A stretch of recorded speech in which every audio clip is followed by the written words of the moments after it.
Jadi kalau IQ itu semakin berusia semakin naik atau turun? IQ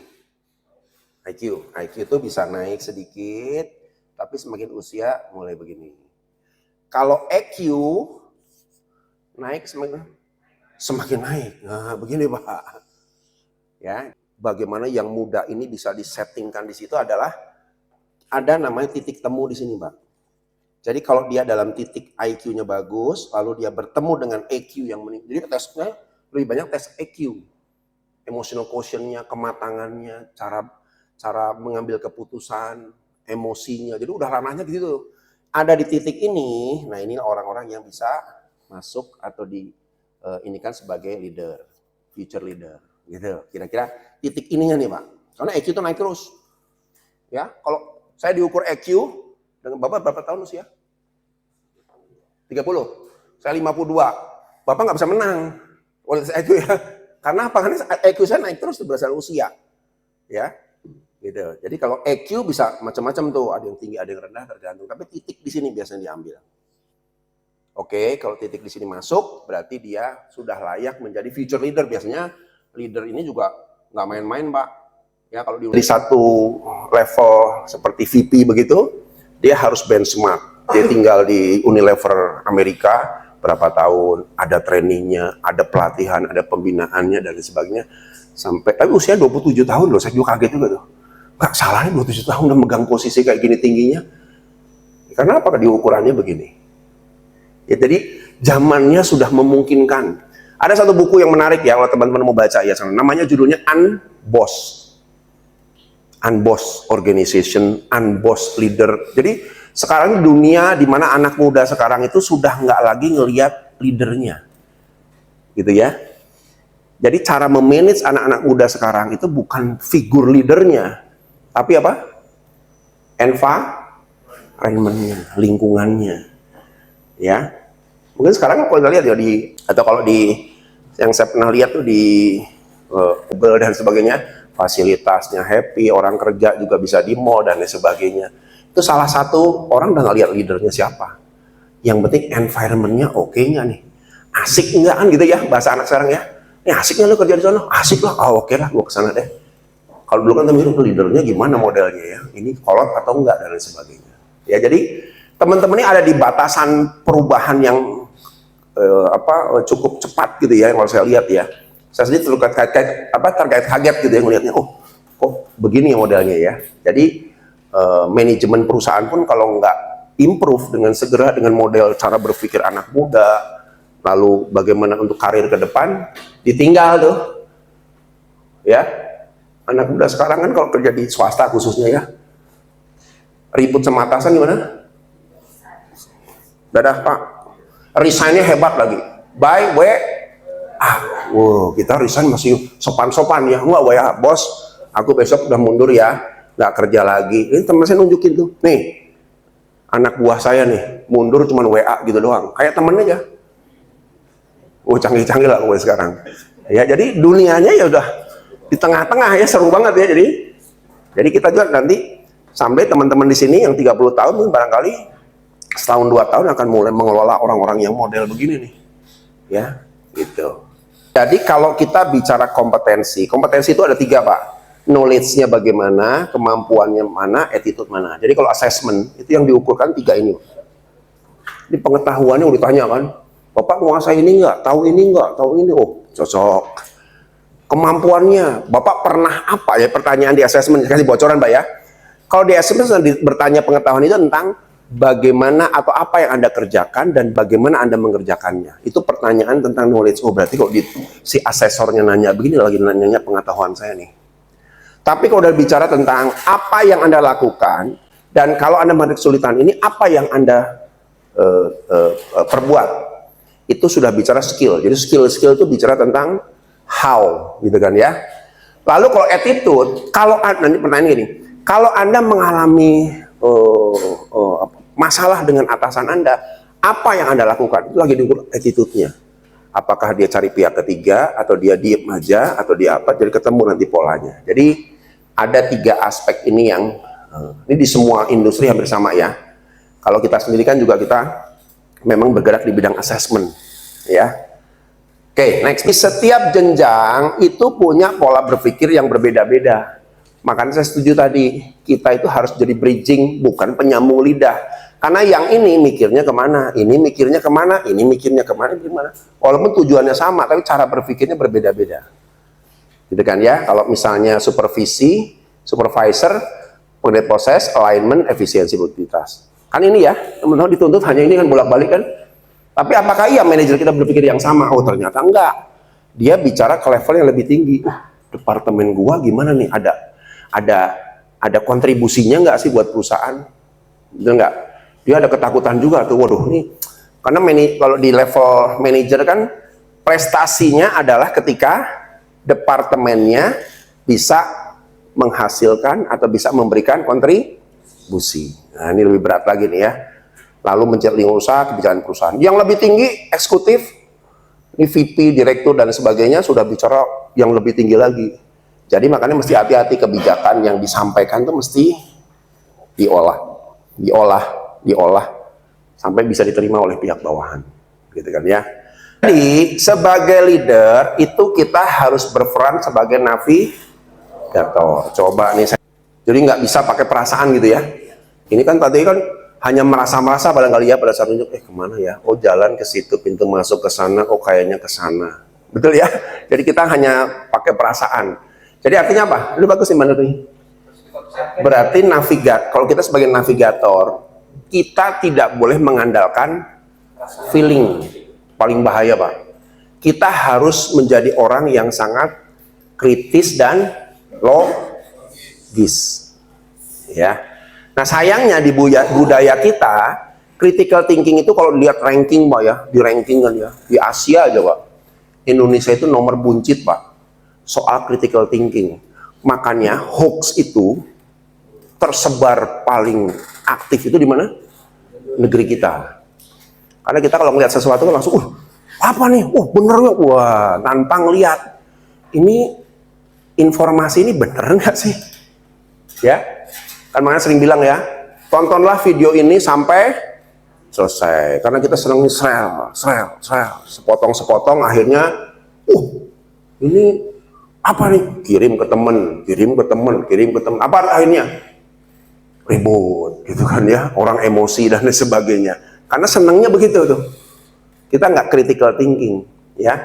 Saya mulai belajar juga critical thinking ini karena gini ya. Kayak contoh, kadang hidup kita nanti ombang-ambing dengan hal. Sekarang saya tanya, harus kritis Pak. Berarti kalau saya ingin tahu informasi tentang kesehatan, saya harus cari dari seorang ahlinya. Tapi berapa banyak dari kita sering nerima masukan, iya ya Bu, wah ribut nggak karuan. Tanpa pernah mengecek siapa? Sumbernya. Makanya negeri paling heboh tuh kita Pak. Seluruh Asia tuh ya kita paling heboh Pak. Dibanding negara lain yang dulu Singapura apalagi Pak. Orangnya susah Pak, kritisnya. Apa ini? Enggak. Saya nggak percaya. Nah, ini ya. Di kita mau nggak semua ditelan aja informasi apapun juga. Sampai melundak bingung sendiri. Jadi yang benar bagaimana ya? Nah, ini yang repot nih.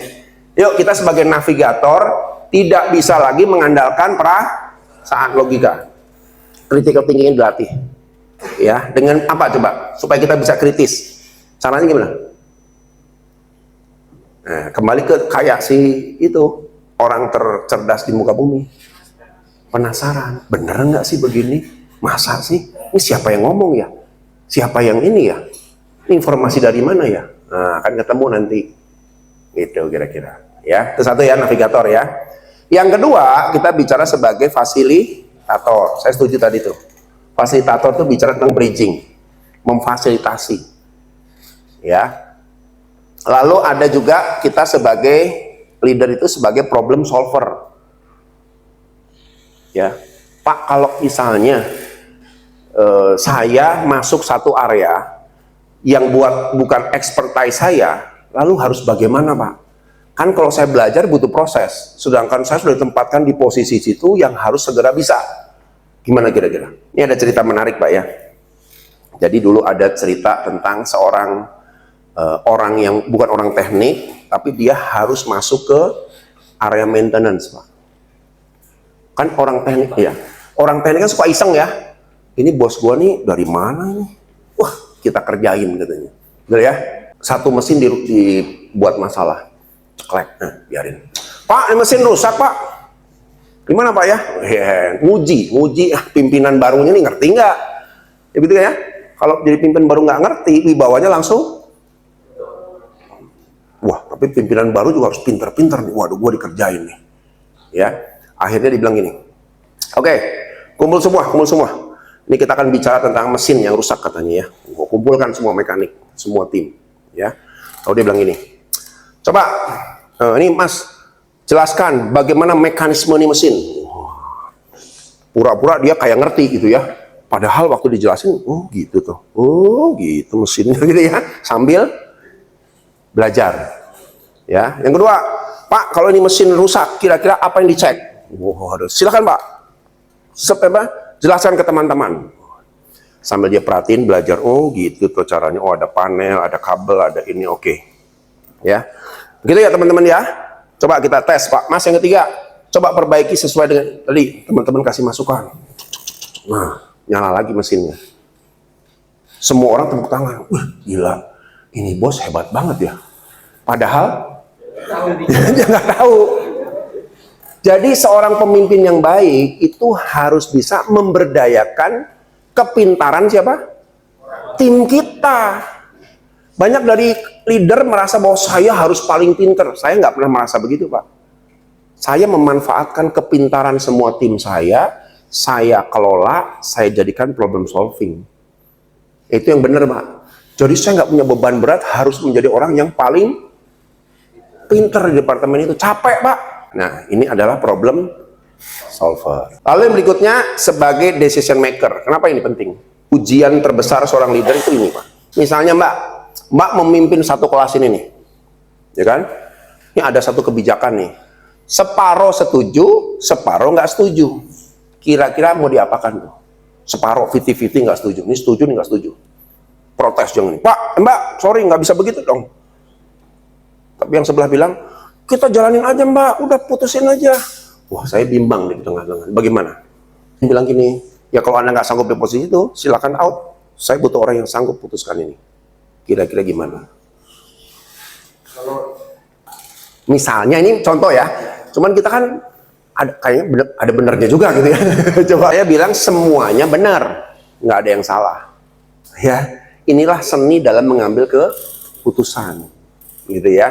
Tapi kalau kita sudah bicara instruksi dari manajemen, harus memang ya suka nggak suka, tetap kita jalankan. Tapi soal bagaimana kita mengelola tim yang setuju nggak setuju tadi, ya urusannya kita, gitu ya. Jadi nggak bisa kita melemparkan balik ke organisasi bahwa Pak, sorry, saya nggak setuju nih kayak begini. Oh, nggak bisa Pak. Instruksi is instruksi. Ini pengalaman saya ya, dari atas sudah harus. Karena kalau kita dianggap sebagai orang yang membangkang, dalam tanda kutip ya, sebenarnya bukan membangkang, tapi benar-benar membuat kajian yang benar. Apa anggapan atasan? Hati-hati nih, catatan merah nih, ya. Pak Dahwan ini catatan merah ini, jadi urusan panjang ini nanti ya, betul nggak? Ini bicara karir kita, karena bagaimanapun juga struktur itu kan top down. Ya suka nggak suka, namanya instruksi dari atasan, ya kita patuhi. Tapi saya setuju tadi, kita juga nggak boleh konyol, bukan kontra, konyol. Betul nggak? Betul ya? Akhirnya kisruh, nanti kalau udah ada masalah, atasan mau tahu nggak? Nggak mau tahu. Ya sudah, bereskan aja. Tapi Pak, ini kan gara-gara kemarin, nggak urusan saya, atur aja sendiri. Urusannya kita semua yang harus nyelesain sampah-sampah itu ada akhirnya. Jadi saya setuju tuh. Kaji dulu, kita lihat dulu, bahwa apapun yang instruksi yang kita lakukan, harus dimitigasi di area-area berisiko. Apa kalau di Antam apa? Satu, safety dulu kan? Safety, apalagi produksi nggak boleh berhenti nih. Karena berhenti 1 jam berapa kerugian Mbak produksi Mbak? Wah, ada mesin itu nggak? Berapa kerugian mesin yang berhenti di perusahaan dalam 1 jam? Biasanya orang-orang produksi tahu tuh, oh iya sekian M Pak, sekian M Pak, hati-hati Pak. Yang ketiga, ada Pak, jadi temukan dulu apa yang paling penting nih. Ya, karena apa? Ini kalau perusahaan yang sehat Pak ya, hal-hal begini itu kalau di perusahaan yang saya bilang perusahaan Jepang ya, Perusahaan Jepang itu patuh pada sistem, Pak.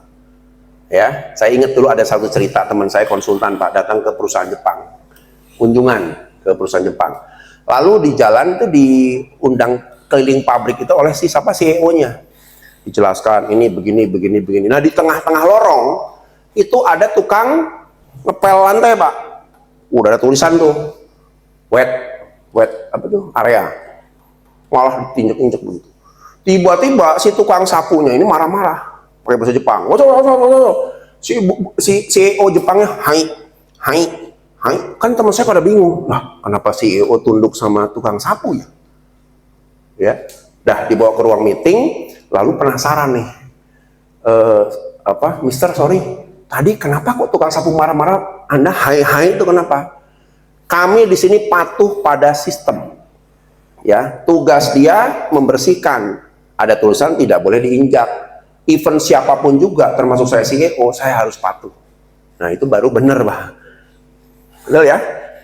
Jadi kalau perusahaan yang benar, Pak, kalau sudah bicara safety, setiap karyawan yang harus menyampaikan, menolak sekalipun juga pada level yang paling tinggi, tidak disalahkan. Karena saya menjaga ujung tombak perusahaan safety. Nah, ini yang benar, Pak. Hanya budaya gini kan nggak mudah ya. Nggak mudah ya, diantam, waduh, ngeri-ngeri nih. Walaupun benar, saya lagi jaga safety nih, saya jaga produksi nih. Tapi kalau level atas kan kadang-kadang, aduh, ini nerima nggak ya? Nanti gua bisa mutasi nih, urusannya panjang nih.